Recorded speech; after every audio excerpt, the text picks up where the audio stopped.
I'm sorry, are you addressing me? Because your authority is not recognized in Fort Kickass. Dr. Bones, Dr. Bones, Dr. Bones.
Right on, and welcome to Music Saturday with myself and Mike from 1-in-5, and of course our special musical guest.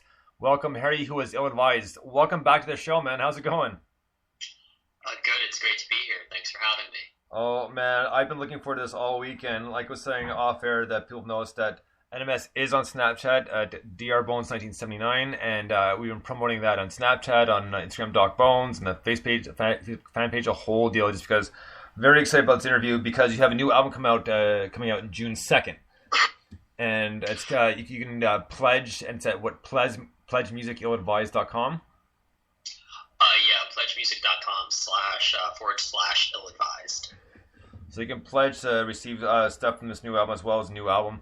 And first off, like Harry, since it's been a while, I was telling you briefly off air that I do every week I do it's pretty much a precursor to the show on Spare Minute, which is an app you can get pretty much for any Android or iPhone device.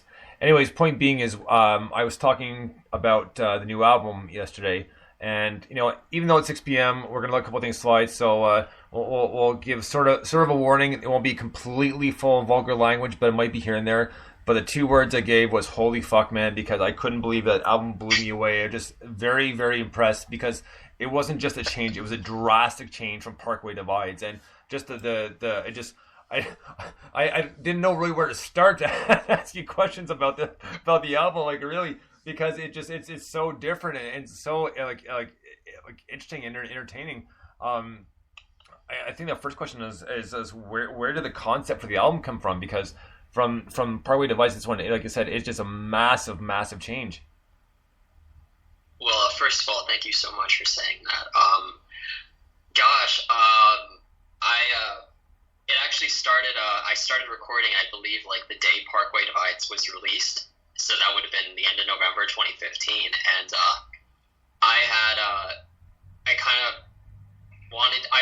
first of all, I've always admired artists like David Bowie. So I was listening to Low a lot, and his album, I think in '95, Outside, which was like this ridiculous concept record that was 34 tracks or something like that.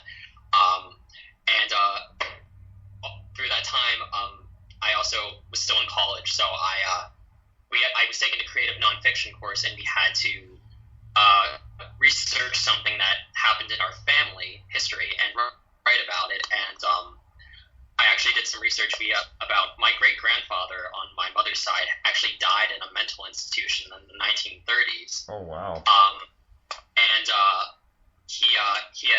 He had syphilis, they found out later, and he basically went insane. They call it general paralysis of the insane. And so he passed away in this mental institution in Pennsylvania called Byberry. And I did research, and the conditions were horrific. One winter they didn't have enough funding, so the inmates had no clothes for the whole winter. It was closed down eventually. But wow. So I kind of wrote the story from the perspective of my great grandmother, who had to raise 12 kids on her own, and that kind of got me thinking about I come from my grandmother was an Catholic, so there's sometimes some, overtones of Catholicism in my music, and I kind of tried to.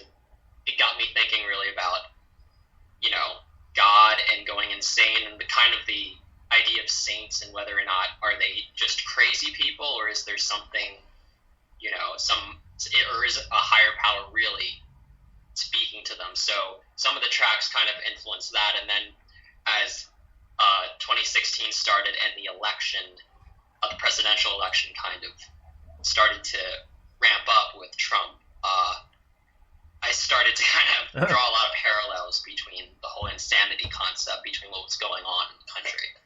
Well, I'm kind of glad you brought that part of it up, just because, I saw obviously a lot of your pics and snaps, that sort of thing, during the whole election, that sort of deal. And I was mentioning to Brian as well, because it's just my personal thought on the album was like, I thought it had something to do with that, just because there was so much going on while you're kind of finishing recording of it. So I'm glad I was like, we'll say like a fraction right, because the rest of it was way off base, but I'm not disappointed by what I thought, because that whole thing, I never would have guessed that in a million years. Let me tell you. Yeah,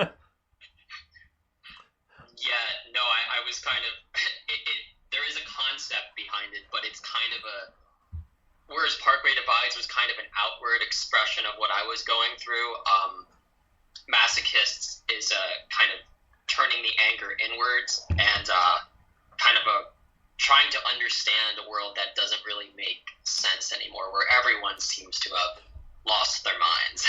Well, you know what? You're not completely off base, because just recently, not just recently, but just in general, I think partially because of social media, like all these stories that are going on, it's like thinking like, man, like what the hell is going on here? Like literally just, and not just like here in North America, like everywhere. It's like, you're right. It's slowly but surely people are snapping, and it just, and most time it's in the worst way possible. It's not just like a mild thing. It's like, wow, like, man, what? All right. So I completely get that side of things. I'm going to pass it over to Mike for a few questions. Go ahead, Mike. Hey, how's it going? Good. Cool. I don't normally do the video. I know no one else can see it, but I'm the viewers. I don't normally do the video. But I assume yeah, sweet. My big question to you, I can hear so much stuff in your music, and actually this idea of just this global insanity suddenly makes it all make sense, and it resonates with me as well. My own band writes about similar themes in that sense. But my big question, I think we've talked about like influences from like Radiohead to Marilyn Manson when we listen to your music. What kind of stuff? That's just what we're hearing. What are you influenced by, and what do you listen to and take bits from and hear when you're doing it, and how conscious is that? Oh, geez, that's a good question. I do my best. It's God. Parkway Divides, like Dr. Bones was talking about. I think listening in retrospect, I'm very proud of that record. It was kind of, when I listen to it, I'm really proud of the songs, but it's also kind of, I feel like I wore my influences on my sleeve a bit more for that record, and I kind of, I was, we toured that record, and I was playing with, I put a band together because just to play live, because I do everything myself, record everything myself, and the guys who I was in the band with one of them went off to med school, and the other one is transferring school. So I kind of, I looked at it as an artistic opportunity. I ditched all the acoustic drums. That was kind of, I'm a drummer first and foremost. That was my first real instrument that I got heavily into, and I just kind of ditched that, and that kind of made sense overall, because then I could play on my own and kind of go into other stuff. But I was listening to a lot of Bowie.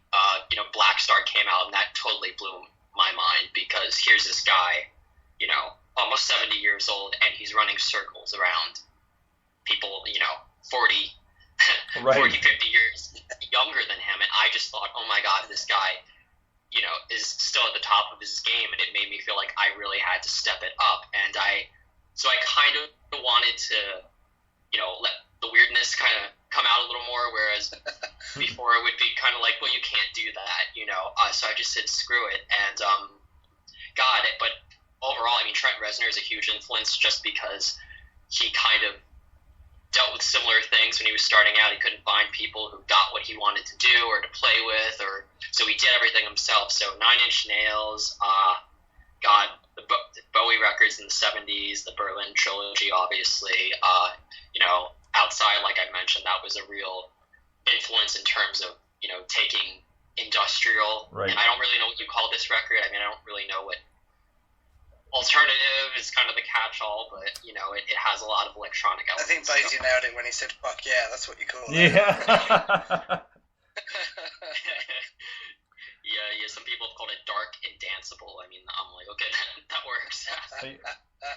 Okay, because I was thinking like they're definitely the industrial influence as well as electronica, but again, I'll mention alternative. I kind of mentioned kind of all genres kind of wrapped into one here. I mean, because there's such heavy influence, but such separation at the same time. How it's almost like each segment's almost divided as into how much electronic or industrial or alternative is actually in that certain tune, and that's what I like about it, because it's so spread out. It's not all just kind of one boom thing, one thing. It's all kind of all over the place and spread out, and that's what makes it so interesting.